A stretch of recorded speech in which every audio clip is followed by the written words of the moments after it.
ഇന്ന് എനിക്ക് വല്ലാത്ത വേദന ഉണ്ടായി. ഒരു മുസ്ലിയാർ, അയാൾ ചിലപ്പോൾ കുറച്ച് 110 110 എന്ന് പറഞ്ഞാൽ പ്രബോധനം ദൈവത്ത് നടത്തുന്നതിന് ചില ശൈലിയുണ്ട്. നമ്മൾ പൊട്ടാന്ന് പറഞ്ഞിട്ടല്ല ദൈവത്ത് നടത്തേണ്ടത്, മറിച്ച് യാ ബുനയ്യ യാ കൗമി, അങ്ങനല്ലേ അമ്പിയാക്കളൊക്കെ എൻ്റെ ജനങ്ങളെ, എൻ്റെ കുഞ്ഞു മോനെ, ഇങ്ങനെയൊക്കെയല്ലേ ഖുർആൻ നമ്മളെ പഠിപ്പിച്ചത്. പ്രബോധനത്തെ വട്ടാന്നണ്ട പ്രബോധനം നടത്തൽ. എന്നിട്ടുള്ള എല്ലാ ആലിമീങ്ങളെയും ശഹീദന്മാരെയും നിസ്സാരപ്പെടുത്തിയിട്ട് ഞാൻ മാത്രം തിരിയുന്ന ആളെന്നുള്ള ശൈലിയിൽ ആരും പ്രബോധനം നടത്താൻ പാടില്ല.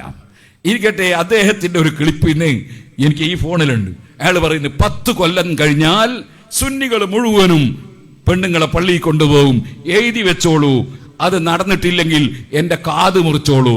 അപ്പോൾ 10 കൊല്ലം അയാൾ ജീവിക്കുന്ന അയാൾ എങ്ങനെയാ പറയാ? ഇയാളെ കാത് മുറിക്കണേ 10 കൊല്ലം ജീവിക്കുന്നു ഗ്യാരണ്ടി കിട്ടണ്ടേ അയാൾ എങ്ങനെയാ അത് പറയാ?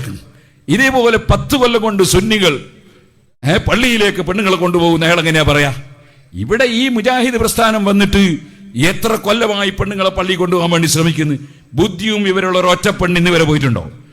അത് പോവില്ല. അയാൾ അങ്ങനെ പ്രഖ്യാപിക്കൊന്നും വേണ്ട. ഇൻഷാ അല്ലാഹ് സുന്നത്തി ജമാഅത്തിൽ വിശ്വസിക്കുന്ന ഈമാനുള്ള ഒരൊറ്റ പെണ്ണും പള്ളിയിലേക്ക് പോവില്ല, യാതൊരു സംശയവും വേണ്ട. എങ്ങനെ അവർ പോകും? അവർ വിശ്വസിച്ചത് അശ്ഹദു അന്ന മൗലവി റസൂലുള്ളാഹി എന്നല്ല, അശ്ഹദു അന്ന മുഹമ്മദ് റസൂലുള്ളാഹി എന്നാണ്.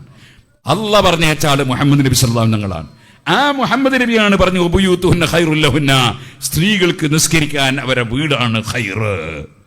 ആ നബി തങ്ങളെ ധിക്കരിക്കുന്ന സ്ത്രീകൾ മാത്രമേ പള്ളിയിൽ ജുമാ ജമാഅത്തിന് വേണ്ടി പോവുള്ളൂ, യാതൊരു സംശയവും ഇല്ല. അത് ആ ഹദീസ് സ്വീകാര്യോഗ്യമാണെന്നതിൽ ഒരു പണ്ഡിതനും തർക്കമില്ല.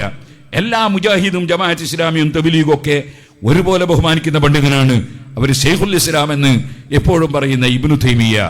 അദ്ദേഹം വരെ ആ ഹദീസിനെ സംബന്ധിച്ച് പറഞ്ഞു മുത്തഫഖുൻ അലൈഹി എന്നാണ്. ആ ഹദീസ് മുത്തഫഖുൻ അലൈഹിക്ക് രണ്ടർത്ഥമാണ്. ഒന്ന് തർക്കമില്ലാതെ സ്വീകരിക്കപ്പെടുന്ന ഹദീസ്, വേറൊരർത്ഥം ബുഖാരി മുസ്ലിം റിപ്പോർട്ട് ചെയ്തതാണ്. അത് ബുഖാരി മുസ്ലിം റിപ്പോർട്ട് ചെയ്തിട്ടില്ല, അത് അബൂദാവൂദിലാണ് ഹദീസിലുള്ളത്. ഒരുപക്ഷെ അദ്ദേഹത്തിന് അത് അബദ്ധം പറ്റിയതാവും. പക്ഷേ മുത്തഫഖുൻ അലൈഹി എന്ന് ഭാഷാർത്ഥത്തിൽ പറയുന്നതിന് കുഴപ്പമില്ല, അതിൽ തർക്കമില്ലാത്ത ഹദീസാണ്, സഹിഹായ ഹദീസാണ്. വബുജൂതുഹുന്ന ഖൈറുൽ ലഹുന്ന, സ്ത്രീകൾക്ക് നിസ്കരിക്കാൻ അവരുടെ വീടാണ് ഖൈർ.